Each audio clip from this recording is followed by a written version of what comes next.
1 наурыз күні Қазақстанда ерекше мереке. Алғыс айту күні атап өтіледі. Ол біздің көпұлтты еліміздің бірлік символы болып табылады. Және орта тарихи негізінде Қазақстанның этностран бірлігін сақтау және дамытудың құндылығын көрсетеді. Волей судьбы многим народам пришлось покинуть родные края и переселиться в Казахстан. Помощь казахов помогла выжить депортированным людям, которые позже смогли стать частью казахстанского общества. Всех обездоленных и оставшихся без крова принял казахский народ. Марттың бері айының милләттәре күні değil, hem de халықтың мәселенің яранма günüdür.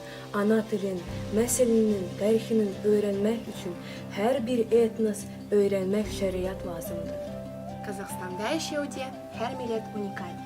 Һәм шуның белән бергә алар бер тату халык Казахстанлылар. ورننجا بيل وجون وانيو سرايدة هان سريدة ودن Kazakstan'e kam saril Ramnida. An diesem Tag morgen werden wir bei Kasachstan für den freilichen Himmel über unseren Kopfen bedanken.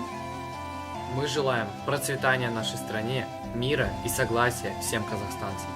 Бір шаңырақ астында ел игілігі үшін және жас ұрпақты тәрбиелеу үшін халықтар тұрады.